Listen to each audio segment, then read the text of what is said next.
quien vivió solo 47 años, dirigió las guerras independentistas de Venezuela, Colombia, Perú, Ecuador y creó a Bolivia. Mundialmente se le valora como uno de los militares más brillantes de todos los tiempos. Redactor de constituciones y proyectos de leyes, varias veces presidente, nacido en rica cuna y muerto pobre. Declinó la posibilidad de declararse emperador y el título que siempre prefirió fue el de Libertador. La biografía de Simón Bolívar.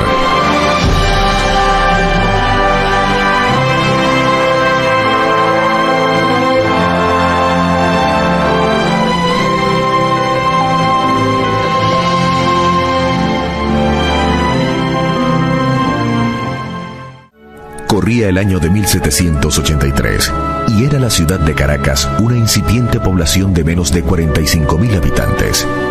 Venezuela apenas tenía 6 años de existencia como capitanía general, pues antes había sido una simple dependencia del virreinato de Santa Fe de Bogotá. El futuro libertador, Simón Bolívar, nace el 24 de julio de 1783 en su mansión familiar de la Plaza de San Jacinto.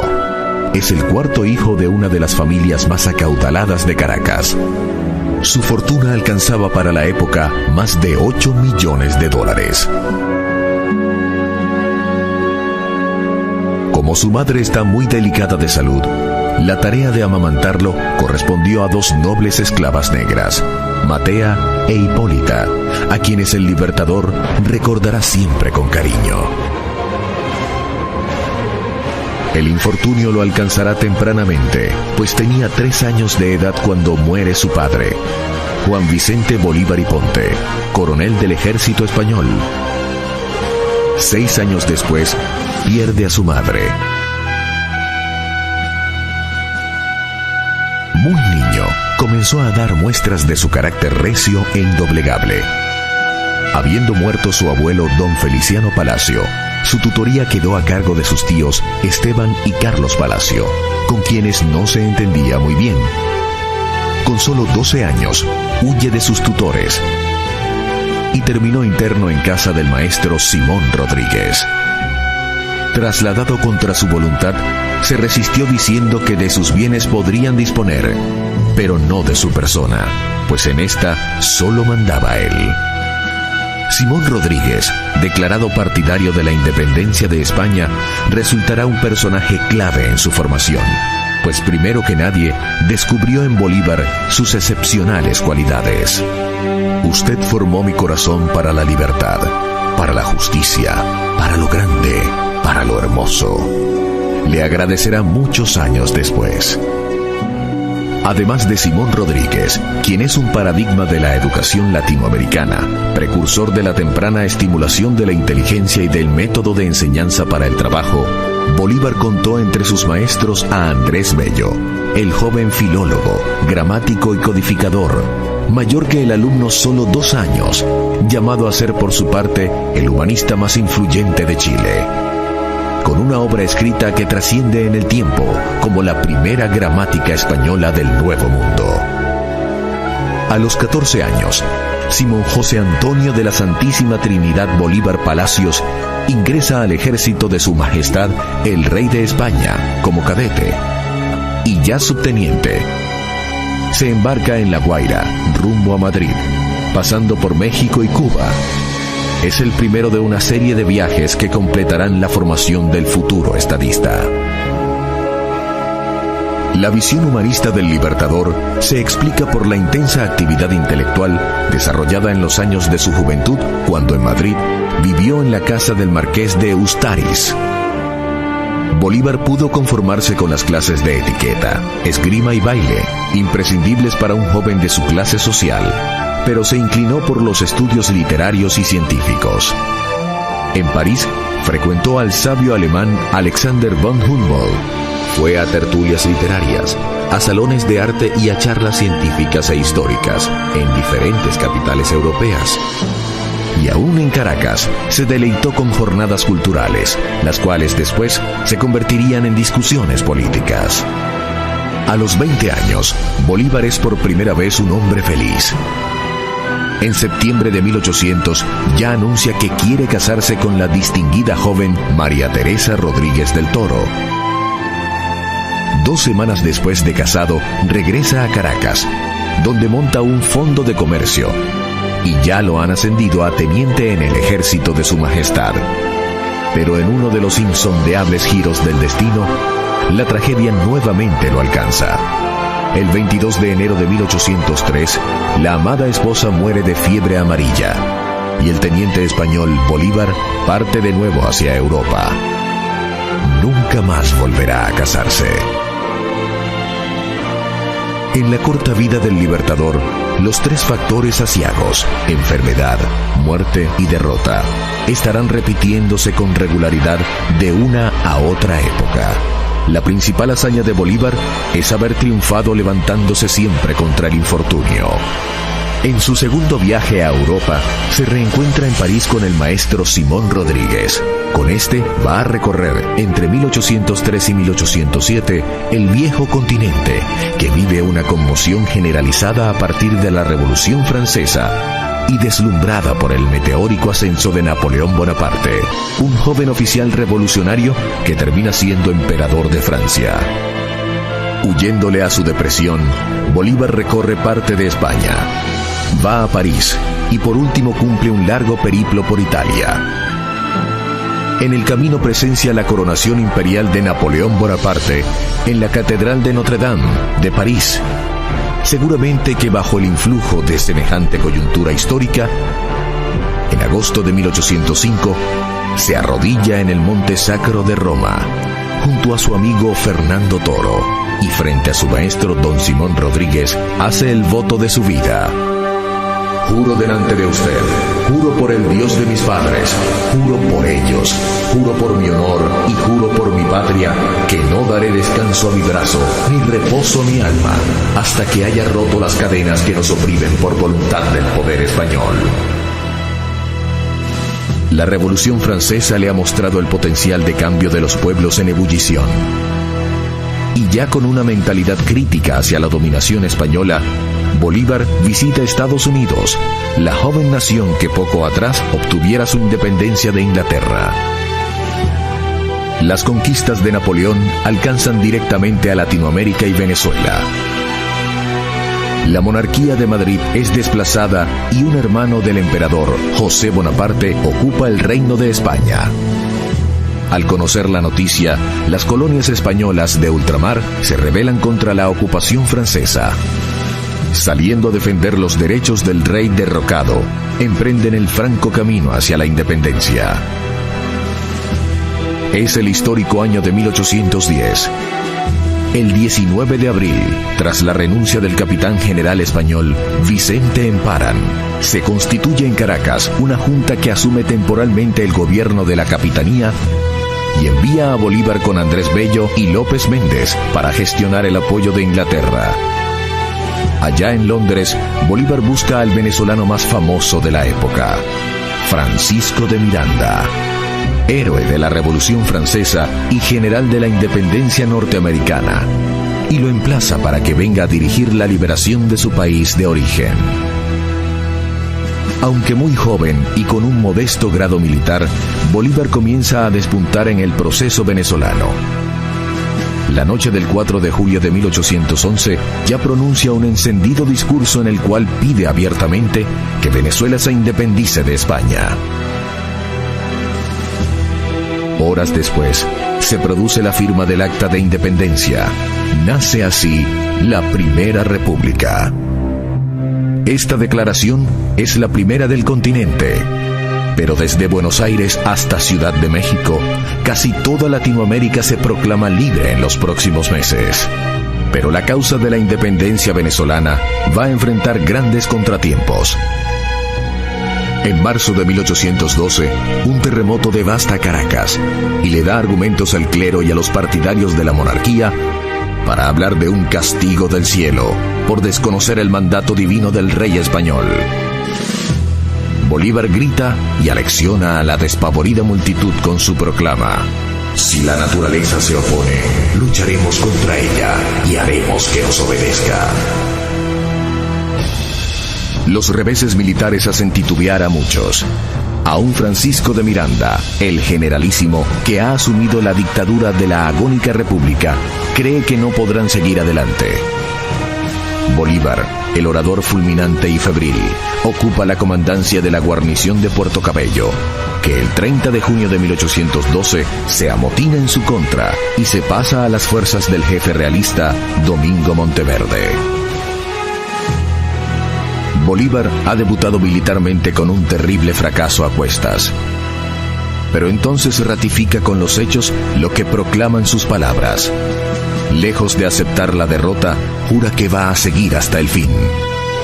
Es un hombre de solo 29 años, pero ya tiene claro cuál será su destino. Por eso no duda en detener al generalísimo Francisco de Miranda, quien ha capitulado frente a Monteverde. Capitulación que ellos interpretan como una traición. Bolívar desconoce su rendición y prosigue la lucha. La resistencia de Bolívar comienza ocultándose en Caracas, en la casa de su amigo el marqués de Casa de León. En agosto de 1812 logra salir de La Guaira, gracias a la gestión de su amigo, y va rumbo a Curazao. De allí parte a Cartagena. En noviembre del mismo año, 1812, desde Cartagena de Indias en Colombia, primero con alocuciones para los pueblos del sur y después con campañas militares, prosigue batallando contra España, porque en el futuro la causa de la independencia se librará contra la monarquía de Fernando VII, quien al volver al trono envía una expedición de 10.000 hombres para revertir el proceso emancipador de Venezuela. Aunque derrotado en Venezuela, Bolívar no se ha rendido y desde Colombia, entre diciembre de 1812 y febrero de 1813, desarrolla una vigorosa arremetida que le lleva a liberar varios pueblos de Magdalena, Barranca, Tenerife, Mompox, el Banco de Magdalena, Ocaña, hasta Cúcuta en la frontera con el Táchira de Venezuela. Con respaldo de la Confederación Independiente de Nueva Granada, el 10 de marzo de 1813 invade a Venezuela por San Antonio del Táchira, iniciando la célebre campaña Admirable, que en pocos meses lo llevará de triunfo en triunfo hasta Caracas. Con un ejercicio sorprendente de la audacia, la optimización de sus escasos recursos y notables hazañas militares, va de Cúcuta a Mérida, donde por primera vez lo aclaman como libertador. De allí a Trujillo, luego a Guanare, Barinas, Araure y Valencia, hasta llegar a Caracas en octubre del mismo año. Al impulso de semejantes proezas militares, se instala la Segunda República Libre de Venezuela. El 15 de junio de ese mismo año, 1813, mientras avanzaba la campaña Admirable, había dictado su célebre decreto de guerra a muerte. Españoles y canarios, contad con la muerte, aun siendo indiferentes, si no obráis activamente en obsequio de la libertad de América. Americanos, contad con la vida, aun cuando seáis culpables. Ha lanzado este ultimátum para obligar a cada quien a tomar posición. Con ello quiere crear una conciencia de unidad nacional entre los venezolanos y obligar a los comerciantes españoles a respaldar la causa independentista. Es que un modesto comerciante de origen español, José Tomás Boves, se ha levantado como líder de los negros y mulatos y encabeza la reacción bárbara y brutal a favor de la monarquía española. Corren los terribles meses de la Guerra Cruel, 1813 y 1814. Boves, el psicópata de excepcional arrojo, caudillo natural de los llaneros, va demoliendo con terribles masacres la fortaleza de los patriotas. Bolívar y su Segunda República van ahora de derrota en derrota. El estadista colombiano Camilo Torres reconoce y enaltece su paradoja. Sois un militar en desgracia, pero también un gran hombre. Para entonces, Bolívar actuaba institucionalmente como mandatario de la Confederación de Nueva Granada, que lo asciende a general de división y le encarga la campaña para someter a la rebelde provincia de Cundinamarca. En septiembre le nombrarán mariscal de campo, pero él siempre preferirá el título de Libertador, con el cual le han aclamado oficialmente en su natal Caracas. El año de 1814 escenifica grandes victorias y terribles derrotas para la causa de Bolívar. El 12 de febrero de 1814, José Félix Rivas, tío político del Libertador, se cubre de gloria al armar un ejército apuntalado por jóvenes estudiantes. Y con ese ejército logra derrotar al mismísimo José Tomás Boves, quien en julio siguiente, comandando una arremetida realista, obliga a retirar más de 20.000 personas desde Caracas hacia Oriente, en la vía hacia Río Chico y Barcelona. Bolívar coordina la emigración de Oriente, que a pesar de su gran número de víctimas, salva a numerosas familias de la ferocidad de Boves. El destino produce una rara jugada. En la batalla de Úrica, de diciembre de 1814, los ejércitos libertadores son aniquilados, pero el gran caudillo popular de los españoles, José Tomás Boves, muere en una operación heroica dirigida por Pedro Saraza. Con los ejércitos patriotas devastados, se pierde la Segunda República, pero se crean las condiciones para que en el futuro cercano los patriotas pasen a liderizar afectivamente el alma nacional venezolana. Los reveses militares lo arrojan nuevamente al exilio. De Carúpano va a Cartagena, de allí a Pamplona, luego a Tunja. Explica al Congreso de Colombia los pormenores de la guerra. De allí a Honda y Ocaña. En Colombia tiene aliados y detractores. Finalmente, en mayo de 1815, llega a Jamaica, y allí tiene la oportunidad de analizar por escrito, con brillantez notable, las causas del fracaso y los retos para el futuro. Es la célebre Carta de Jamaica, donde aboga por la unidad para lograr la libertad. La América está encontrada entre sí, porque se halla abandonada de todas las naciones, aislada en medio del universo, sin relaciones diplomáticas ni auxilios militares, y combatida por la España, que posee más elementos para la guerra que cuantos nosotros furtivamente podemos adquirir. Personaje versátil, tiene el raro don de asumir visceralmente cada faceta de su actuación. En el campo de batalla, planifica meticulosamente, y cuando decae la moral de sus tropas, se mete personalmente en la pelea, dando muestras de arrojo suicida. Es un orador conmovedor, capaz de improvisar y de leer impecablemente. También escribe con sentido analítico, y sus ensayos incluyen sociología, historia, derecho y ciencia política. Cerrando el año de 1815, llega a Haití, donde recibe extraordinario apoyo de parte del presidente Luis Petion. Allí asume el compromiso de liberar a los esclavos negros una vez llegue al poder en Venezuela. Ningún revés lo detiene. Cada uno de los generales patriotas se cree con derecho a ser el libertador. José Félix Rivas, su pariente y rival militar, perece a manos de los españoles. Carlos Manuel Piar y Santiago Mariño le disputan el liderazgo supremo del ejército libertador. Entre 1814 y 1819, se destaca como el hombre de las dificultades. Por diferencia de criterios, se separa del mando colombiano y del ejército neogranadino. En las playas del oriente venezolano, con todas las posibilidades en contra, recibe el mando supremo de la nueva campaña militar. En el camino, decreta la liberación de los esclavos y autoriza la repartición de bienes incautados a los enemigos. Con un ejército casi ilógico de la persistencia, sigue batallando. Embarca y desembarca, va y viene. Compensa debilidades con fortalezas. Sorprende a los enemigos. Sobrevive a atentados. Se salva de emboscadas. España envía cuantiosos recursos, multitudinarios ejércitos y sus mejores generales para doblegar la rebelión emancipadora. Bolívar muestra otra faceta más impresionante aún. Tiene una fe destinista y fatal, ciega e inconmovible, y logra contagiarla a las tropas. Es un magnetismo personal que a los desventurados soldados les permite olvidar el hambre, el frío, las penurias de andar a caballo, la superioridad numérica del enemigo y las enormes distancias de cada campaña. Napoleón Bonaparte, ya derrotado y errante, había manifestado su intención de refugiarse en Latinoamérica. Y Bolívar le había escrito al antiguo emperador francés: usted y yo no cabemos en el mismo continente. Así se va imponiendo como el jefe supremo, natural e insustituible, único e imprescindible de la causa independentista.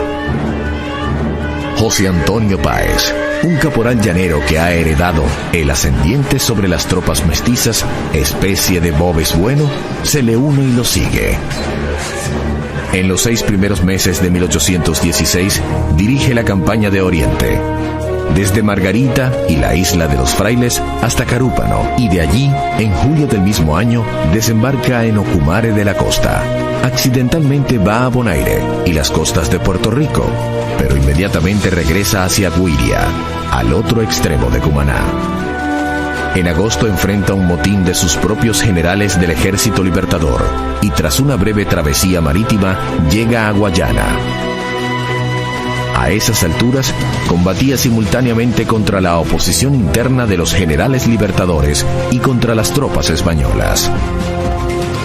La campaña en Guayana también está plagada de contratiempos, pero él sigue irreductible en su propósito y en sus ideales. Para 1817 había un clima de anarquía en el ejército independentista que solo amainará cuando la justicia militar someta al general Carlos Manuel Piar a un consejo de guerra. Bolívar permite su ejecución para imponer el principio de obediencia y la línea de mando, indispensable para el avance de su causa. Ni la oposición de los otros generales patriotas, ni las derrotas a manos de los españoles, ni la escasez de recursos, ni los problemas logísticos y de coordinación entre los varios ejércitos. Nada medra su ánimo. De la Guayana sigue al llano, y de nuevo hacia Guayana, y San Fernando de Apure. Ya en los difíciles años de su campaña oriental y llanera, manifestaba su idealismo por la unidad latinoamericana. En julio de 1818 le había escrito a la comandancia del Río de la Plata, Argentina, diciéndole que cuando lograra el triunfo, Venezuela los convertiría en una sola sociedad, para que la unidad sea la divisa en la América Meridional. Para principios de 1819, el milagro se está logrando. Ha consolidado la independencia en la inmensa extensión territorial de Guayana, Oriente y el llano de Venezuela.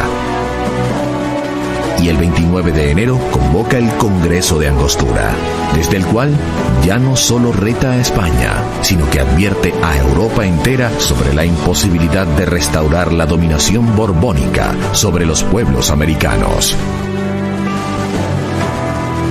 La República de Venezuela, por derecho divino y humano, está emancipada de la nación española y constituida en un Estado independiente y soberano.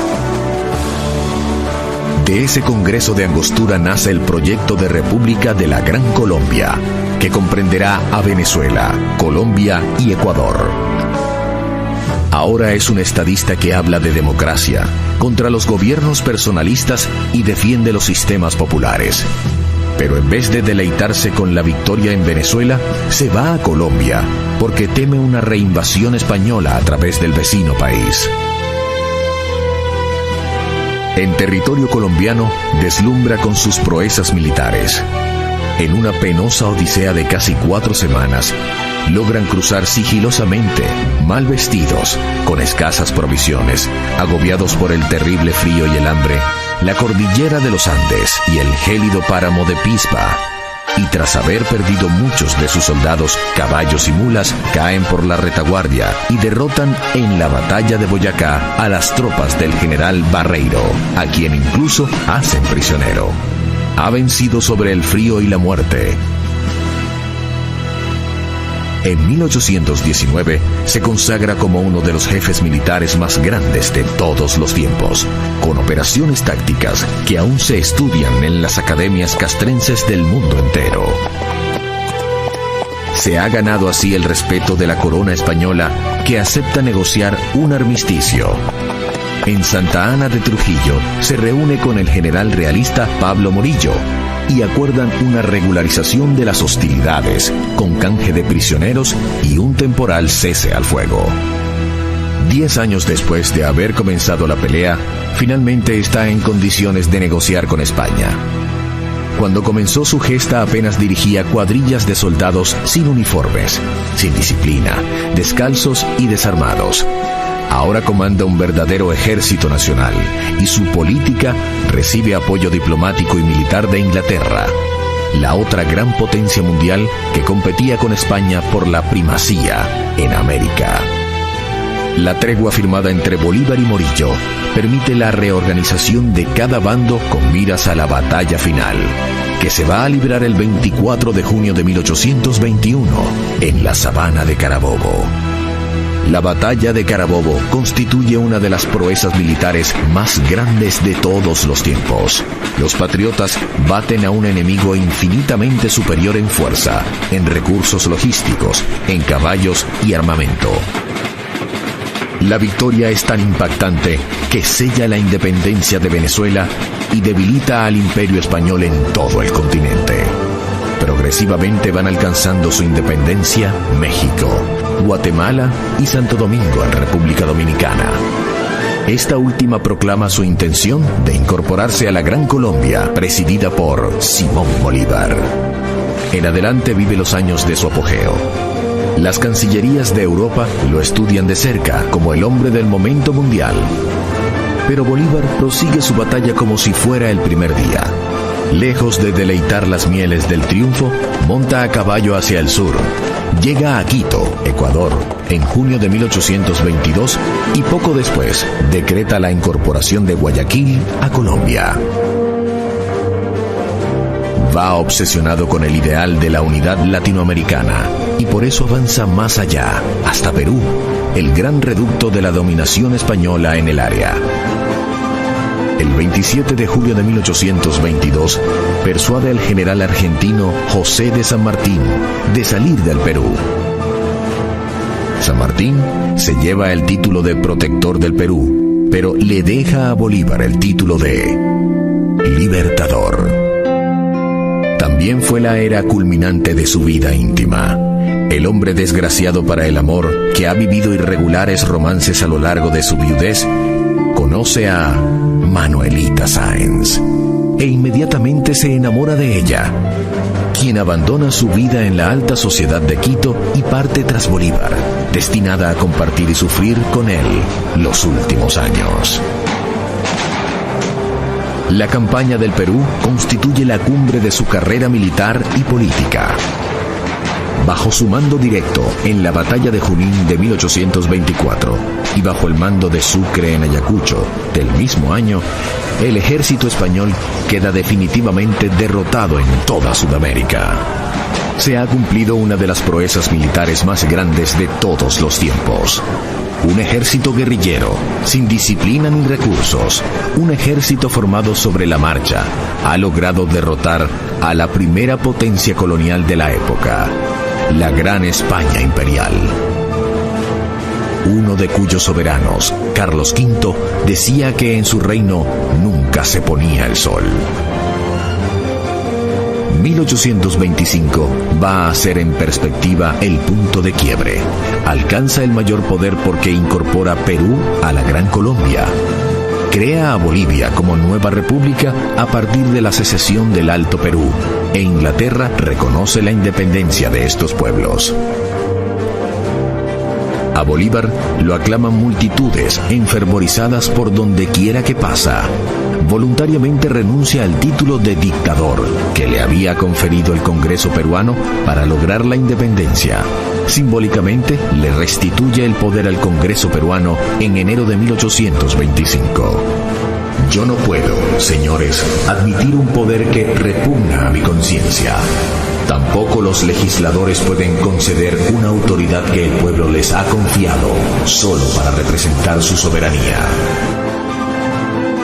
También rechaza la recompensa de $1.000.000 que el Congreso de Perú acordó entregarle. En su lugar, esta recompensa se va a destinar para la educación en Caracas y otras ciudades de la Gran Colombia. Y es que en la cumbre de su poder, Bolívar siguió aferrado a los ideales de independencia, cambio institucional y justicia social que motivaron sus luchas del comienzo. Por su conciencia social, había decretado la abolición de la esclavitud y ahora impuso que los bienes incautados a los enemigos se repartiesen entre la pobre soldadesca. También manda la repartición de tierras entre los indígenas, la abolición de los abusos de los caciques y, fiel a su ideal abolicionista, libera a los indios de la condición de servidumbre. Ratificando su conciencia civilista y su acatamiento del Estado de Derecho, ordena la devolución de los bienes confiscados a los realistas. Atrás ha quedado la etapa bárbara de la guerra y las medidas excepcionales, y el gran estadista que es Bolívar se reconcilia con su propia noción del derecho y la justicia. Pero siguen las dificultades. Al año siguiente, abril de 1826, su natal Venezuela se insubordina contra la Gran Colombia y contra el gobierno de Bolívar, a través del movimiento secesionista de José Antonio Páez, llamado La Cociata. El Libertador tendría que volver en diciembre de ese mismo año a Venezuela para ejercer su natural autoridad y abortar la conspiración separatista.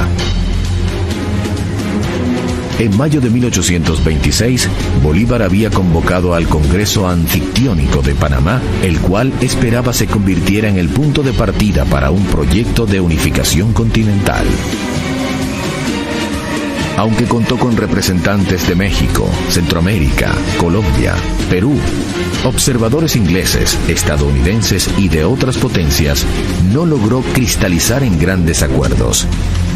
En parte por las presiones diplomáticas del gobierno norteamericano, presidido por John Quincy Adams, y en la Secretaría de Estado Henry Clay. Ya para entonces, Bolívar pensaba nombrar sendas comisiones que actuaran en Cuba y Puerto Rico. Para Cuba pensaba enviar a Páez y a Puerto Rico Antonio José de Sucre. Los Estados Unidos de Norteamérica parecieran destinados por la providencia para plagar de hambre y miseria a la América Latina en nombre de la libertad. Más allá de sus méritos militares y políticos, en Bolívar sobresale la visión futurista que apostaba por la unidad regional y continental, para crear en Latinoamérica un polo de desarrollo integral. Presentía con notable agudeza que nuestros pueblos quedarían en desventaja frente al potencial militar, tecnológico y comercial de Estados Unidos. La suya fue una propuesta para equilibrar la balanza de poder en el continente. Creía en Latinoamérica fuerte, unida, autónoma y autosuficiente, con capacidad de mejorar el nivel de vida de sus habitantes e influir protagónicamente en el destino mundial. Pero la dimensión de su sueño conspiraba contra la posibilidad misma de materializarlo. En la época de las precarias comunicaciones, de las inmensas distancias en carruaje y a caballo, sin telégrafo ni ferrocarril, la enorme extensión de la Gran Colombia apuntaba contra su gobernabilidad. Era inevitable que Caracas recelara del asentamiento capital en Bogotá, que Lima aspirase a mantener la jerarquía de virreinato que había tenido en la colonia. Las rivalidades locales no se habían atenuado. En Ecuador, Guayaquil seguía recelando de Quito. En Perú, las élites tradicionales que no aceptaban la independencia de Bolivia. En Venezuela, José Antonio Páez. En Ecuador, Juan José Flores. Y en Colombia, Francisco de Paula Santander. Bolívar ha proseguido la forja de su proyecto. Él sigue soñando en grande, a pesar de que ya tiene muy avanzada su enfermedad, que su cuerpo está notablemente minado. Mantiene un ritmo agotador de trabajo. Dicta correspondencias, discursos, proyectos de leyes y providencias administrativas. Para seguirlo, se alternan varias amanuenses a la vez. Su horario es de 15 y 18 horas de despacho. También se desplaza personalmente y en extenuantes jornadas a caballo va de Lima a Bogotá, de allí a Maracaibo y Puerto Cabello, hasta Caracas, luego a Cartagena y cerrando el año 1827 está de nuevo en la capital de la Federación. En Bogotá, capital de la entidad que comprendía todavía a Bolivia, Perú, Ecuador, Venezuela y por supuesto Colombia, se desempeña como un magistrado civil, acatando respetuoso la autoridad del Congreso, incluso cuando ese Congreso toma decisiones contrarias a sus proposiciones. Bolívar legisla, organiza, planifica, administra y decide, pero los más importantes personajes de la Gran Colombia apuestan a dividirla en varios pedazos para repartirse a cada cual un coto de influencia. Las diferencias con Santander, el vicepresidente colombiano, provocan la ruptura. Con la salud minada, pues ya sufría frecuentes ataques de fiebre y delirio propios de su mortal enfermedad, Bolívar se mostraba dispuesto a dejar el poder, ofrecía su renuncia, pero el Congreso Gran Colombiano, por las mismas rencillas entre los jefes locales, la rechazaba. El eje de la discordia era la animadversión entre Páez, el dirigente de Venezuela, y Santander, el dirigente de Colombia. Las rencillas han abortado el Congreso de Ocaña y ya se perfila la próxima división de la Gran Colombia. Bolívar ahora se ve obligado, el 20 de septiembre de 1828, a asumir poderes dictatoriales en Bogotá. Desesperadamente buscaba a toda costa salvar la gobernabilidad de la gigantesca federación que constituía su mayor sueño. Entonces, la reacción antibolivariana estalla. Las apetencias personales y las diferencias políticas logran desdibujar la buena imagen del hombre que ha sacrificado todo por el ideal de la América libre y unida. En Colombia, la oposición en su contra es tan exaltada que intentan asesinarlo el 25 de septiembre de 1828. Esa noche, la valentía de su compañera, Manuelita Sáenz, le salva la vida milagrosamente. Lo hace saltar por un balcón mientras ella sale a encarar a los asesinos. La mujer que ha dejado todo por el amor será conocida en adelante como la libertadora del libertador. La investigación sobre el frustrado magnicidio pone en evidencia las profundas divisiones de la sociedad grancolombina. Varios de los responsables son condenados a muerte. Todo esto agudiza la tensión y le da argumentos a los opositores. Perú es el primer país en separarse formalmente de la Gran Colombia, pero en Venezuela resurge con más fuerza el movimiento autonomista, nuevamente centrado en José Antonio Páez. Así llegamos al fatídico año de 1830, en el cual Bolívar conoció varias muertes. Primero, vio perecer su proyecto de unidad continental. Después, constató cómo muchos de sus más antiguos colaboradores se manifestaban en su contra. Perdió a Antonio José de Sucre, asesinado por los enemigos precisamente para impedir que sucediera al Libertador. Perdió el poder. Su presencia fue prohibida en Venezuela y, por último, perdió la vida. En enero de 1830 se había instalado un Congreso Constituyente en Valencia, Venezuela, el cual, tras varios meses de sesiones, acordó separarse de la Federación y suspender relaciones con Colombia mientras Simón Bolívar permaneciera en el territorio de ese país. Ya en los últimos meses, es un hombre muy debilitado. Había perdido mucho cabello, tenía las mejillas hundidas, los ojos sin vigor. Parezco un viejo de 60 años, confesaba entonces. El 3 de mayo de 1830 dejó la presidencia de la también agonizante Gran Colombia. Se despide de Manuelita Sáenz con una ferviente carta. 5 días después, inició viaje por el río Magdalena y en Cartagena, para mayor aflicción, se enteró de la muerte de Sucre. Su último viaje fue también el más triste.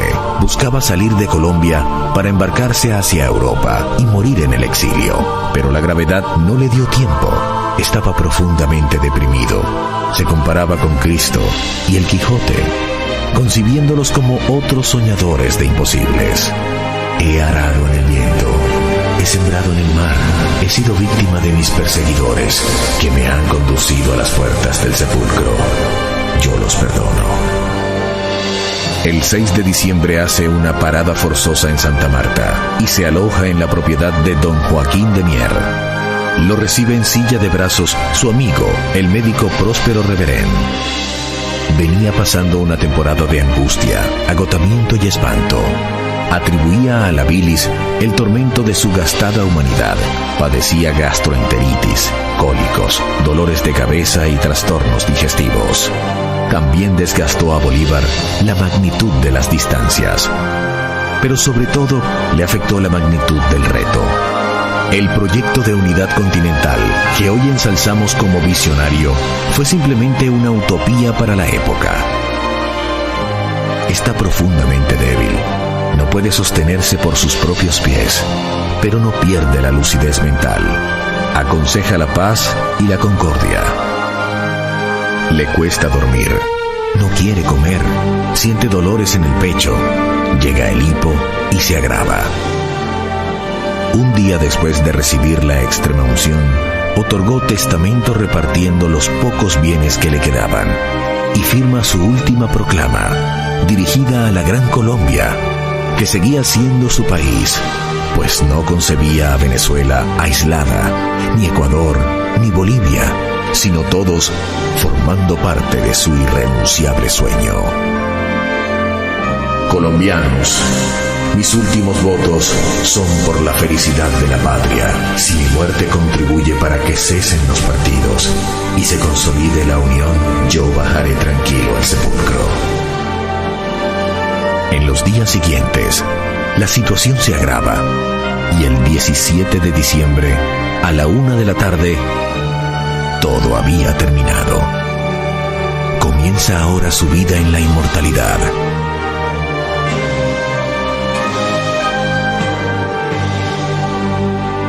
Al morir Bolívar, ya había perdido casi toda su fortuna familiar e incluso vestía una camisa prestada por el dueño de la Quinta San Pedro Alejandrino, el propietario español don Joaquín de Mier. Por casualidad, el peor adversario de la Corona de Madrid murió acogido en la caridad de un ciudadano español.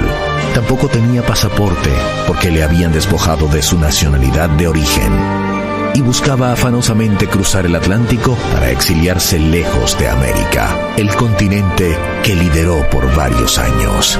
Todo tan contradictorio y dramático como la vida entera de Simón Bolívar, el libertador.